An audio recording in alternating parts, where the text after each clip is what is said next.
আসসালামু আলাইকুম everyone, good morning from Dhaka.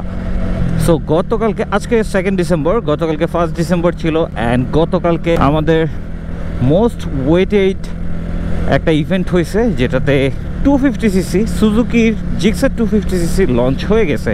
So এই প্রোগ্রামটাতে গতকালকে আমি ছিলাম, এবং আমার মতো বা আমার চাইতে আরও বেটার অনেক মোটর ব্লগার ছিল যারা ইনফ্লুয়েন্সার হিসেবে কাজ করে। সো সবাইকে ইনভাইট করা হয়েছে, সবার সাথে কম বেশি দেখা সাক্ষাৎ হয়েছে। অ্যান্ড বাইকটা খুব সুন্দরভাবে লঞ্চ হয়ে গেছে। অ্যান্ড ওখানে যেহেতু আপনারা জানেনই, ব্র্যান্ড অ্যাম্বাসাডর সিয়াম আহমেদ, সো তাকেও দেখা গেছে। সো যাই হোক, বাইকটার ব্যাপারে আসলে অনেক কিছু বলার আছে।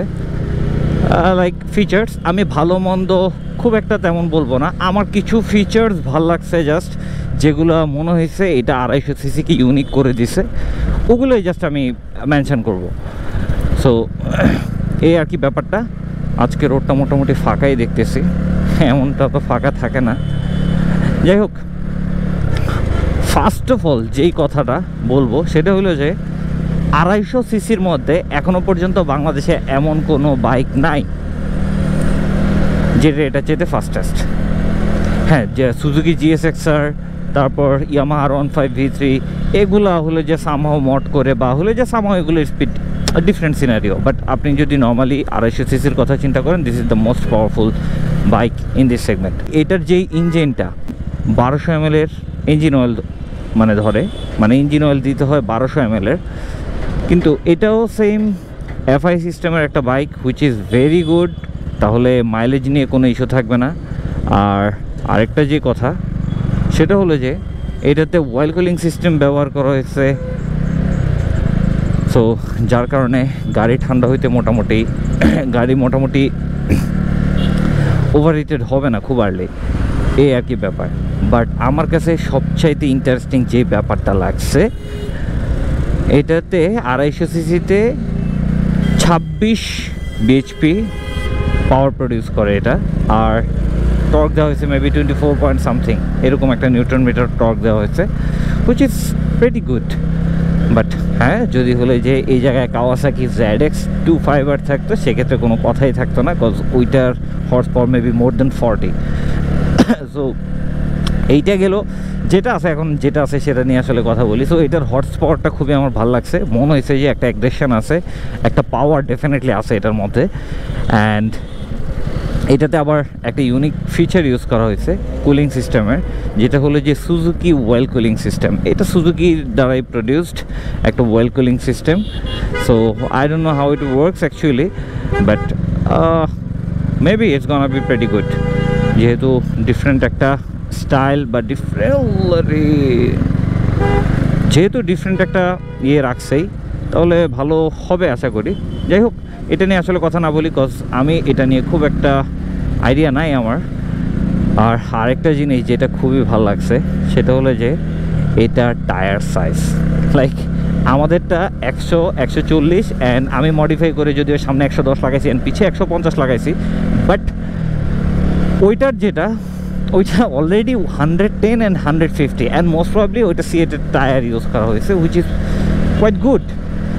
সো 110-150 যারা ইউজ করে তারা জানে যে এটা কী পরিমাণে কন্ট্রোলিং দেয়। লাইক আমারটা অন রোডে জোস, লাইক এই রোডগুলোতে আমারটা জোস, গাড়ি শোয়া ফেলা যায় 110-150 দিয়ে। যদিও আমার টায়ারটা হলে যে অ্যাপোলোর আলফা H1 110 অ্যান্ড 150 সেকশনের টায়ার, বাট ওইটা সিএটের। আমারটা আবার অফ রোডে খুব একটা কার্যকরী না, আমারটা অন রোডে বস, বাট অফ রোডে খুবই বাজে অবস্থা। যাই হোক, এটা অনরোড প্লাস অফরোড মিক্সিংও আসি। তো যাই হোক, আমি তো অ্যাপোলো নিয়ে আসলে কথা বলতে আসি নাই, আমি আজকে আসছি কথা বলতে Suzuki Gixxer 250 and Gixxer SF 250 নিয়ে কথা বলার জন্য। সো এটা টায়ার সাইজ আমার কাছে খুব ভালো লাগছে। অ্যান্ড আরেকটা ইউনিক জিনিস যে এটা টুইন এক্সস্ট বলতে সিঙ্গেল এক্সস্টই, বাট এটা ডিফারেন্ট করে ডাবল টাইপের করে কেমন যেন বের করা হয়েছে, একটা মাফলারটা একটু ডিফারেন্ট আর কি। আমরা আসলে সচরাচর যেটা খুঁজি সেটা হলো যে প্রাইস। এটার অনেকগুলো কালার ভ্যারিয়েন্ট আছে, স্পেশাল এডিশনও আছে 2টা। ফ্রন্ট সাইড ফাঁকা না পুরা, ওকে। সো এটার আরও স্পেশাল এডিশনও আছে। স্পেশাল এডিশন বেসিক্যালি আরও 2টা আনছে, একটা নিয়ন কালারের অ্যান্ড আরেকটা MotoGP এডিশন।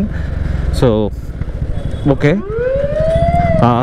এগুলো মোটামুটি আমি যখন যাই বলতেছি তখনই আপনারা সব কিছু স্ক্রিনে দেখতেছেন ডেফিনেটলি, বিকজ এগুলো কালকে ভিডিও শ্যুট করা অ্যান্ড মোটো ব্লগিংটা বেসিক্যালি আজকে করতেছি, কারণ ওখানে এত নয়েজের মধ্যে আসলে আমার কথা বলতে ইচ্ছা করে না।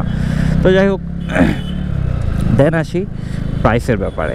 এটার যে নর্মাল সুজুকি জিক্সার 250, যেটা আই মিন নেকেড বাইকটা, সেটা লঞ্চ করা হয়েছে, মানে প্রাইস দেওয়া হয়েছে 3,99,950 মেবি, মানে অলমোস্ট 4 লাখ ধরতে পারেন আপনার। দেন জিক্সার SF যেটা 250, সেটা লঞ্চ করা হয়েছে 4.5 লাখে। আমি আরও অ্যাকুরেটলি যদি বলি 4,49,950 এরকম প্রাইস ফিক্স করা হয়েছে। And special edition neon colour and MotoGP edition যে দুইটা, এই দুইটা লঞ্চ করা হয়েছে 4,64,000 প্রাইস ফিক্স করা হয়েছে আর কি, 4,64,950। সো যেটা 15,000-এর একটা difference Gixxer SF and special addition থেকে, এই দুইটা ডিফারেন্স মাত্র 15,000 টাকা। তো প্রাইসটা নিয়ে আসলে কি বলবো আমি জানি না, প্রাইসটা চলে, বাট আর একটু কম হলে আমার কাছে মনে হয় তো একটু ভালো লাগতো। আসলে আমি আসলে ওভাবে রিসার্চ করে দেখি না যে এটা ইন্ডিয়ান মার্কেটে কত, বা এটা আনার কস্টিং, এটাতে কত পার্সেন্ট ট্যাক্স দেওয়া লাগছে, এত হিসেব নিকেশ করি নাই। বাট আমার কাছে মনে হচ্ছে যে 4 লাখ দিয়ে 250 সিসি যদি 4 লাখ দিয়ে এটা আমি, হ্যাঁ এটা পাওয়ার ঠিক আছে ডেফিনেটলি, বাট আর একটু কম হলে আর একটু ভালো লাগতো। স্পেশালি ইয়েটা কম হইতে পারতো, লাইক জিক্সার নেকেটটা যেটা, ওটা যদি আর একটু কম রাখতো তাহলে আর একটু ভালো হতো। যাই হোক, এটা নিয়ে আমি যেহেতু রিসার্চ করি নাই, সো এটা নিয়ে আসলে ওভাবে বলাটাও ঠিক হবে না, কারণ আমি জানি না যে এটা কতটুকু প্রাইস মার্জিন রাখা হয়েছে, এই আর কি ব্যাপারটা। বাট আমার কাছে ওভারঅল যদি জিজ্ঞাসা করেন, আমার কাছে মনে হয়েছে this is a powerful best in 250cc segment, এটা ডেফিনেটলি। বাট হ্যাঁ, R15, তারপর GSXR, এগুলোর যে পাওয়ার সব কিছু আছে, এগুলো বেটার, বাট ওগুলো তো বুঝে নেই, টর্ক বেশি, নিউটন মিটার বেশি, দ্যাট মিনস আপনাকে ইনিশিয়ালি প্রচুর পরিমাণে বুস্ট আপ করবে এটাতে। অ্যান্ড পাওয়ারটা আসলে 250 সিসি, যদিও কালকে চালাইতে দিছিল, বাট মানে টেস্ট ড্রাইভ যাওয়ার অপশান ছিল, বাট আমি আর ঝামেলা করে দেই নাই। আমার মনে হয়েছে ফিউচারে যদি কখনো পাই তখন ডেফিনেটলি আপনাদের সাথে শেয়ার করবো এক্সপিরিয়েন্সটা। সো ঠান্ডা লেগে গেছে। সো যাই হোক, আজকের মতো আমি আসলে বিদায় নিচ্ছি এখান থেকেই। সো এই ছিল আজকে ভিডিও। কোনো একদিন একদম স্পেসিফিকেশান প্লাস হলো যে মোটামুটি আইডিয়া নিয়ে সব কিছু নিয়ে ডিটেলসে একটা ভিডিও বানানোর চেষ্টা করবো ইনশাল্লাহ। সো ওয়েট টিল দেন, দেখা হবে নেক্সট একটা ভিডিওতে। Tata, bye bye.